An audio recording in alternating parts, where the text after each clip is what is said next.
Когда-то ты родился и начал познавать этот мир, и радоваться жизни, и строить огромные планы. Что могло пойти не так?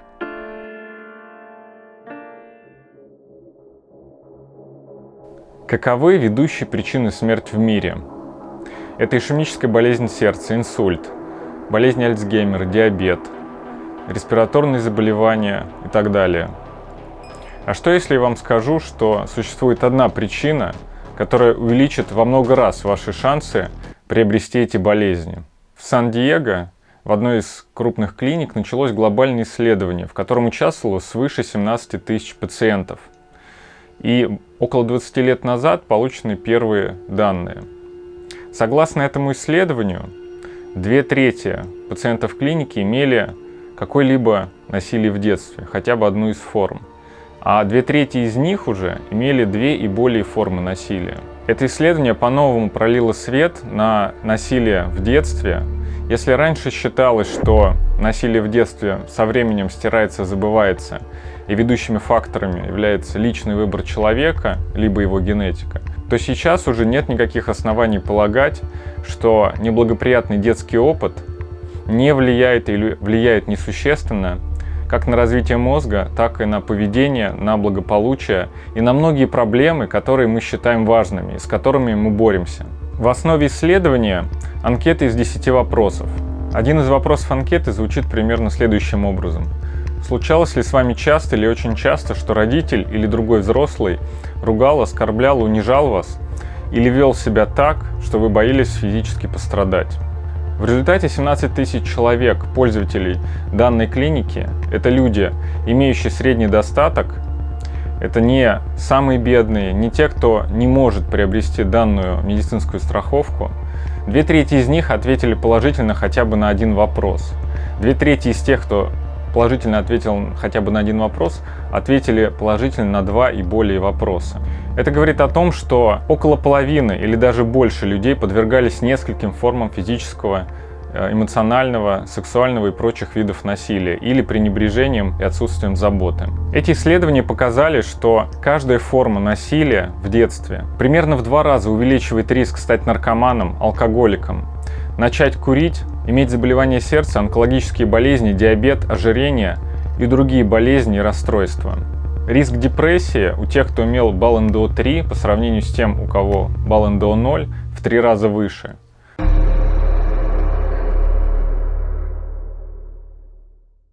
Друзья, как вы видите, я немножко перемудрил со статистикой. Дело в том, что когда я готовился, я полагался на открытые данные из Википедии, из других роликов. Но когда я открыл уже оригинальные научные исследования, цифры были немножко скромнее. Между тем, хочу сказать очень важную вещь, то что статистика статистикой, но не она должна определять наше поведение, наши отношения с людьми и те меры, которые мы должны принимать. Потому что для тех людей, кто столкнулся с каким-то несчастьем, статистика является стопроцентной. Поэтому давайте внимательно относиться к статистике, к цифрам. Я постараюсь тщательнее готовиться заранее, перед записью, но будем при этом помнить, что статистика – это не самое главное.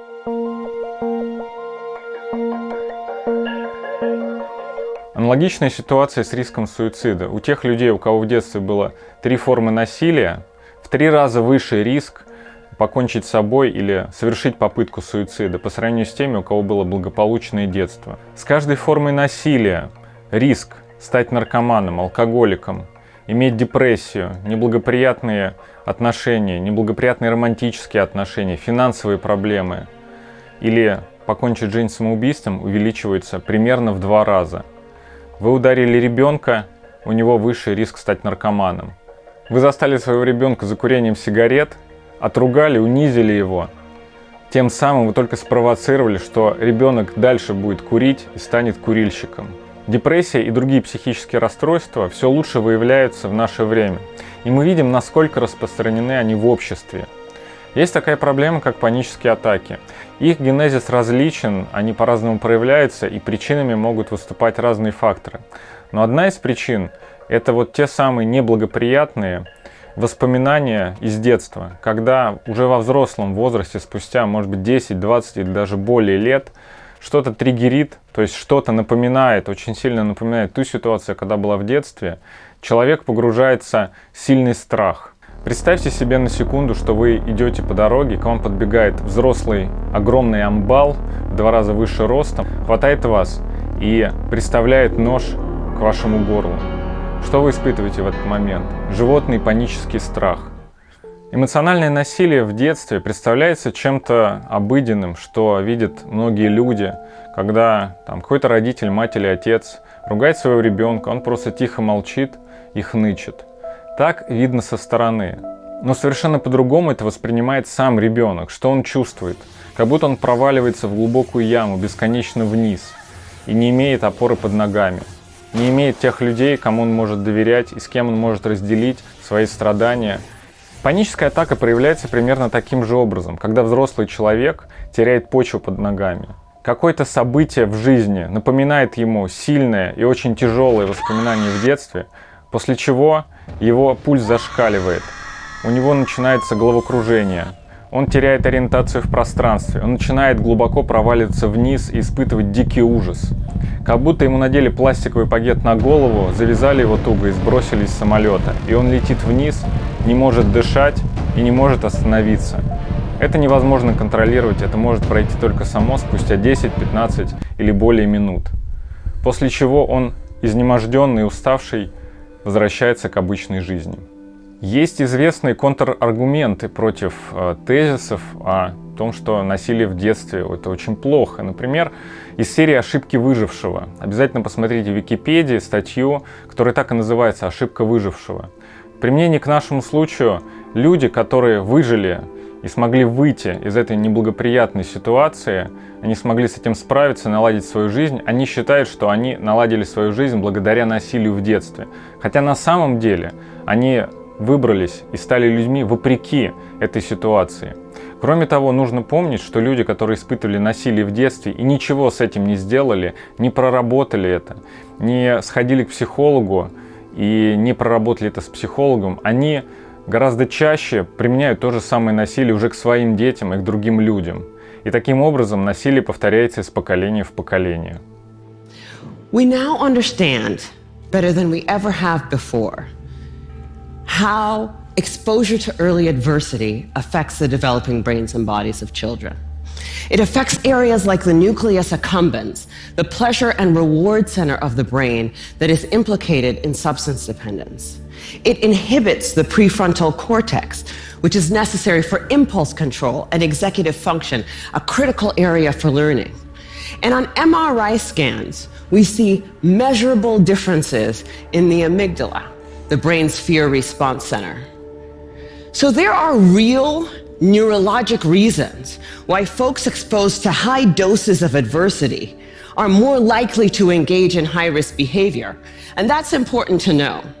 But it turns out that even if you don't engage in any high-risk behavior, you're still more likely to develop heart disease or cancer. The reason for this has to do with the hypothalamic pituitary adrenal axis, the brain's and body's stress response system that governs our fight or flight response. How does it work? Well, imagine you're walking in the forest and you see a bear. Immediately, your hypothalamus sends a signal to your pituitary, which sends a signal to your adrenal gland that says, release stress hormones, adrenaline, cortisol. And so your heart starts to pound, your pupils dilate, your airways open up, and you are ready to either fight that bear or run from the bear. And that is wonderful if you're in a forest and there's a bear. But the problem is what happens when the bear comes home every night. And this system is activated over and over and over again. And it goes from being adaptive or life-saving to maladaptive or health-damaging. Children are especially sensitive to this repeated stress activation because their brains and bodies are just developing. High doses of adversity not only affect brain structure and function, they affect the developing immune system, developing hormonal systems, and even the way our DNA is read and transcribed. So for me, this information threw my old training out the window, because when we understand the mechanism of a disease, when we know not only which pathways are disrupted, but how, then as doctors, it is our job to use this science for prevention and treatment. That's what we do. So in San Francisco, we created the Center for Youth Wellness to prevent, screen, and heal the impacts of ACEs and toxic stress. We started simply with routine screening of every one of our kids at their regular physical, because I know that if my patient has an ACE score of 4, she's 2.5 times as likely to develop hepatitis or COPD. She's 4.5 times as likely to become depressed, and she's 12 times as likely to attempt to take her own life as my patient with 0 ACEs. I know that when she's in my exam room.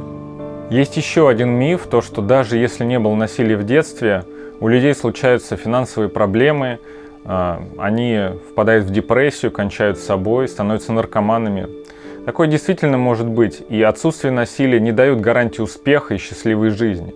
В то же время насилие многократно повышает риски стать наркоманом, покончить жизнь самоубийством и не устроиться в жизни, остаться одиноким человеком. Более того, из поля зрения выпадает такая очень сложная форма насилия, как пренебрежение и отсутствие заботы. Если богатые родители не применяли физическое насилие, не унижали своего ребенка, но отказывались с ним разговаривать, пренебрегали его интересами и не были тем источником доверия, теми друзьями, какими ребенок хотел бы, чтобы они были, то ребенок ищет доверие на стороне и с большим риском может впасть в неблагоприятную ситуацию, связаться с неблагополучными людьми. Поэтому отсутствие заботы – это тоже форма насилия, которая может привести к трагедии. В нашем обществе существует дихотомия. Либо гладить по головке за любые проступки, даже за кражу, либо не жалеть роск, то есть применять физическое наказание. Но правильный путь заключается в другом. Этот самый третий путь заключается в том, чтобы устанавливать доверительные отношения и учить ребенка тому, что приводит к хорошим последствиям для него, что приводит к плохим последствиям для него. Стоит воспитывать ребенка культуре частной собственности и тому, что брать чужие вещи без спроса недопустимо, потому что это портит репутацию. Важно воспитывать понимание института репутации, то, что с плохой репутацией невозможно построить надежные отношения с хорошими людьми, как в романтических отношениях, так и в деловых отношениях. Если родители заметили что-то неблагоприятное в своих детях, значит, они сами что-то упустили в своем воспитании, а может быть, в своей собственной жизни. Может, их поведение, их пример позволил детям действовать так же. Если вы кричите на ребенка, не удивляйтесь, что он будет кричать на других. Если вы бьете своего ребенка, не удивляйтесь, что он будет бить других детей. Родителям, которые столкнулись с проблемами воспитания и с трудным подростком, стоит самим пойти к психологу, чтобы поработать над своим собственным поведением, изменить свои привычки, свое отношение к другим людям, и таким образом и ребенок начнет меняться, перенимая новые модели поведения у вас. Но, конечно, лучше это делать заранее, потому что чем моложе человек, чем меньше лет ребенку, тем больше он впитывает информации, поведенческих навыков, поведенческих шаблонов, тем быстрее он учится. Поэтому лучше не допускать этого. А чтобы этого не допускать, нужно с самого начала проработать это самостоятельно с психологом, прежде чем заводить детей, воспитывать детей. Есть также миф о том, что иногда насилие полезно.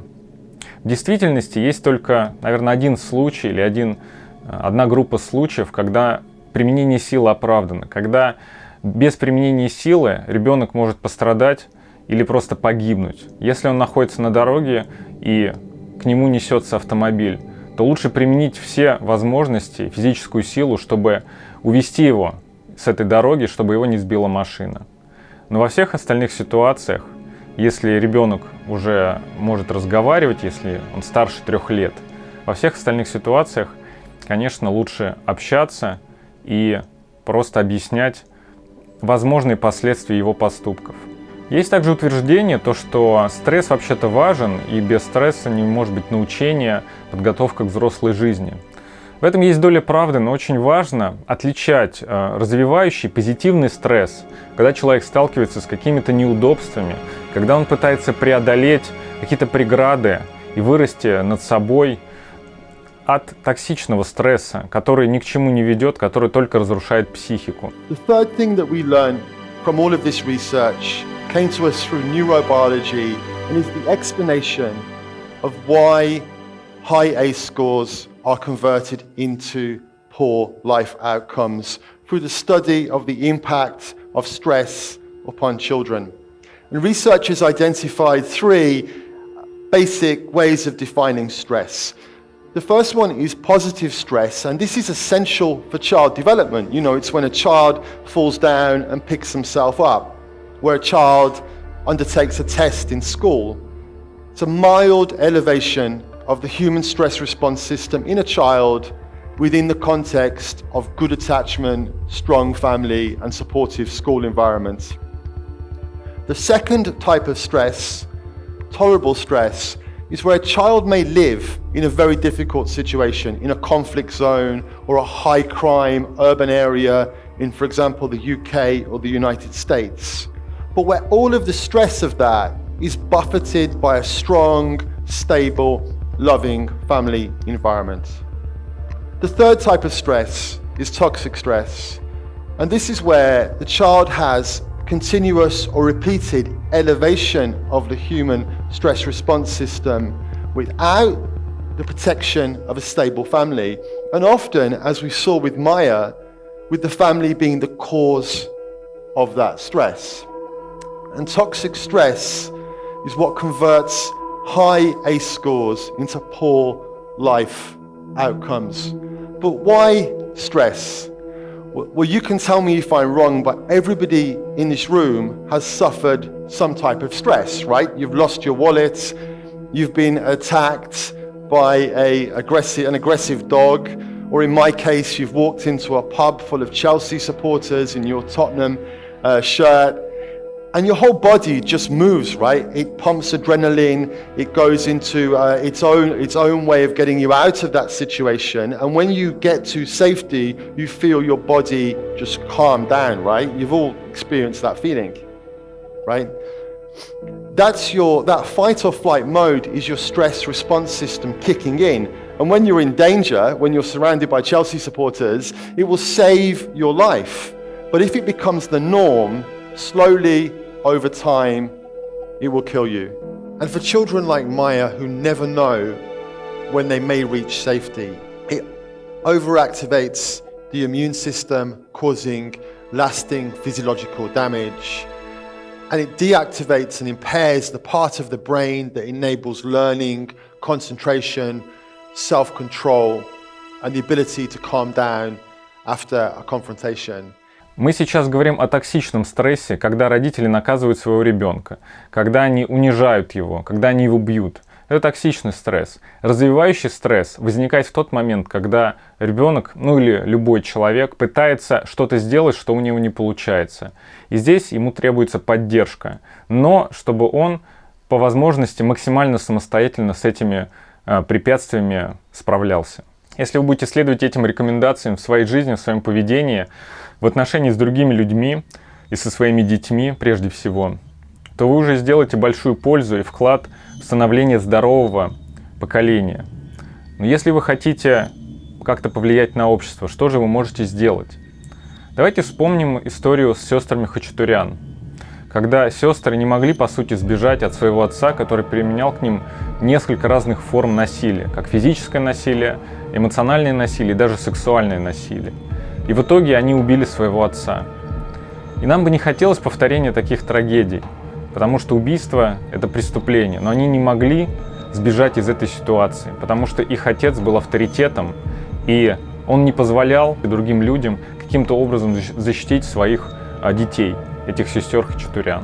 Давайте вспомним про так называемых псковских Бонни и Клайд, псковских школьников, которые сбежали от своих родителей и в итоге покончили с собой.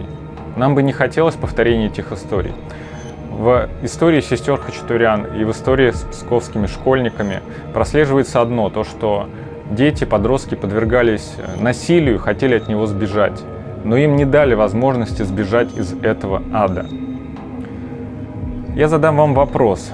Если вы встречаете на улице где-то, в темном переулке, здорового амбала, который в 2 раза больше вас, очевидно, в 2 раза сильнее вас, и у вас нет возможности дать ему отпор, что вы сделаете?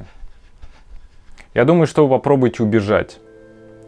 Так давайте попробуем в обществе сформировать такую культуру, чтобы бегство из неблагоприятной ситуации считалось нормой, а не преступлением.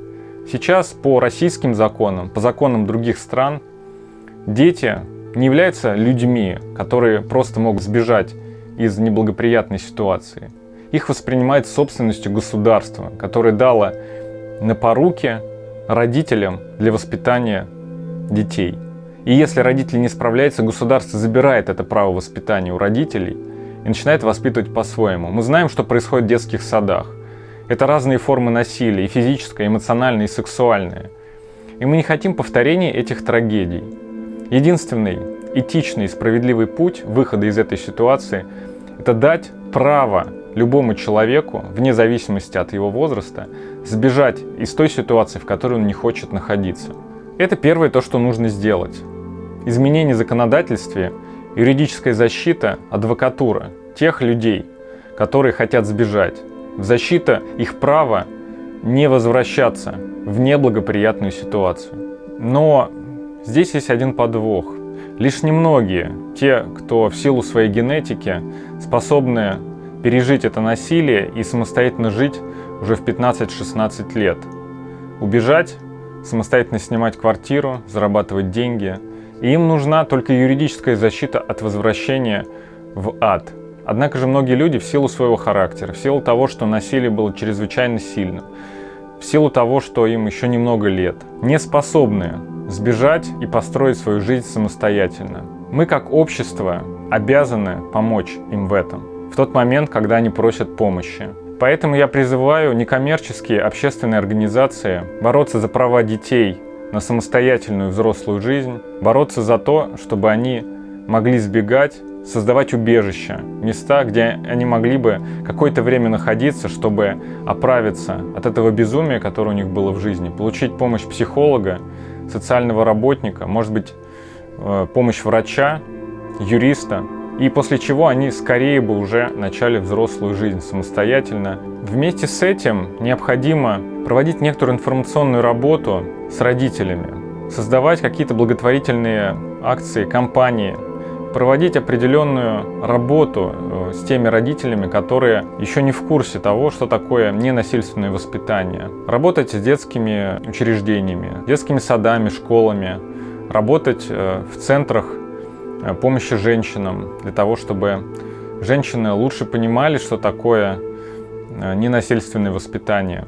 Создавать школу родителей и нативно, вкусно, интересно приглашать всех молодых людей, которые уже являются родителями или которые планируют стать родителями, для того, чтобы бесплатно получить какую-то информацию о том, что такое правильное воспитание, чтобы они потом не страдали, когда у них появятся дети, чтобы у них были гармоничные, теплые отношения со своими детьми, для того, чтобы они были счастливы как родители. Все эти меры очень важны, принципиальны, но они не будут работать, если не будет массовой информационной кампании через все возможные средства массовой информации, интернет, и на улице, и через любые каналы связи о том, что насилие недопустимо. Необходима массовая информационная кампания, чтобы каждый человек знал, что насилие, как физическое, так и эмоциональное, и другие формы насилия недопустимы и ведут к ужасным болезням, ужасным последствиям, к несчастью, неблагополучию в будущем. Если эти меры будут реализованы, то мы сможем построить счастливое и благополучное общество. К сожалению, кампании по защите детей идет активное противодействие. Часто это просто несчастные люди, которые сами имели насилие в детстве, и они не разобрались с этим и просто поддерживают политику насилия. Как насилие в семье, так и государственного насилия. К сожалению, это связанные вещи. Если люди поддерживают свою монополию над детьми, то они скорее поддерживают государственные монополии над ними, над их соседями и над всем обществом. И если мы поддерживаем насилие над детьми и монополию над детьми, то тем самым мы фактически поддерживаем и монополию над нами со стороны государства, то есть любой группировки, которая завладела властью и осуществляет любой контроль, любую власть и любое насилие над гражданами страны. В связи с этим очень важно вспомнить случаи в истории, когда сами люди, сам народ защищал себя. Например, племя Синоэ. Это, по нашим понятиям, не очень развитое общество, где нет привычных благов цивилизации, нет интернета, компьютера. В общем, люди живут в первобытно-общинном строе. Но что интересно, их численность за многие столетия и тысячелетия остается примерно неизменной. Это происходит благодаря тому, что эти люди учат своих детей самообороне и защите. Большинство населения, включая женщин и детей, не приемлют насилие, насилие у них культивируется с самого детства, и они учат своих детей, женщины и мужчины, в равной степени защищаться от любого агрессивного насилия, от нападения. Таким образом, любая агрессия, направленная против них, встречает активное противодействие всего племени. Не только отдельных каких-то людей, которых выделили в качестве условной полиции или армии, как это делают в известных нам странах, но все население встает на оборону тех людей, которых обижают в их племени. Или, например, вспомним про те народы, которые выжили через тысячелетия. Может быть, вы вспомните, что когда-то давным-давно была Римская империя. И куда сейчас делась Римская империя? Ее нет. Мы только знаем о ней по книгам истории. А куда делась египетская цивилизация? Тот Египет, которого мы знаем по книгам истории. Он, собственно, в этих книгах истории и остался. А какой народ выжил благодаря самозащите и самообороне через несколько тысячелетий? Выжил еврейский народ, который не доверял государству и действовал, исходя из собственных интересов, защищая самих себя. Евреи выживают везде, в любых странах. Только 70 лет назад было построено государство Израиль. До этого у евреев не было своего государства, и между тем их цивилизация росла и развивалась. Все мы знаем эти истории про то, что евреи хорошие банкиры, то, что евреи хорошие предприниматели, то, что русские евреи построили Голливуд. Таких историй тысячи, если не миллионы. Это происходит благодаря тому, что евреи не пытаются привлечь на защиту чужого дядю. Это происходит из-за того, что евреи ценят друг друга и помогают друг другу, приходят друг другу на помощь и защищают друг друга, не пытаясь найти защиту где-то извне. Они понимают, что только сами могут защитить себя, и только сами своим трудом могут построить благополучное общество. Когда я смотрел и изучал те культуры и те народы, которые хорошо состоялись в экономическом плане, где комфортно, приятно находиться, где низкий уровень насилия, низкий уровень преступности, где хорошая медицина, где хорошее образование. Во всех случаях я вижу, что это страны и народы, где уважительное отношение к детям. Это Израиль, это Финляндия и скандинавские страны. Итак, будем подводить итоги. Что нужно для того, чтобы у нас не было насилия в обществе, прежде всего насилия по отношению к детям? Нужна массовая информационная кампания через все возможные ресурсы о том, что насилие в детстве недопустимо, какие существуют формы насилия и к чему они на самом деле приводят, согласно достоверным и современным научным исследованиям. Необходима юридическая правовая защита тех людей, кто хочет сбежать из неблагополучной ситуации, защита их от возвращения в ту ситуацию, в которой они не хотят находиться. В-третьих, конечно, нужно нашими силами гражданского общества строить убежища, создавать некоммерческие организации для помощи пострадавшим от насилия, для помощи тем, кому некуда просто идти. Помощь психологов, юристов. Ну и, наконец, нужна психологическая реабилитация тех, кто пострадал от насилия, будь это ребенок или уже взрослый человек. Если человеку не нужно убежище, он уже живет своей жизнью, но он до сих пор испытывает панические атаки или какие-то проблемы, связанные с насилием в детстве. Безусловно, ему нужна психологическая помощь. И задача гражданского общества – помочь ему справиться с этим. Ну и, наконец, в-пятых, вместе с тем информированием, с которого мы начали, Необходимы какие-то ресурсы, лекции, может быть, школы, для того, чтобы родителям помочь состояться. Только в наших силах построить общество, в котором не будет насилия. Это видео вдохновлено видеороликом Александра Елисева, который делает проект «Доброум», видео «Бомба в голове. Как нельзя воспитывать детей». И в этом видео подробно разбираются и научные исследования, и подробно разбираются все цифры, факты. Я вам очень рекомендую посмотреть это видео. Ну и, конечно же, я призываю вас принять эту эстафету, как я принял ее от проекта «Доброум» Александра Елисева, записать свое видео о проблеме насилия по отношению к детям, о неблагоприятном детском опыте, записать свое видео, почему это плохо, что стоит с этим бороться, выложить у себя на канале и распространить среди друзей. И самое главное, будьте такими родителями, чтобы ваши дети из всех родителей в мире выбрали именно вас. Ну и, конечно, подписывайтесь на мой канал, ставьте лайки, присылайте мне криптовалюту, если вам нравится то, что я делаю. Ну и, конечно, обязательно обсудите это видео со своими друзьями.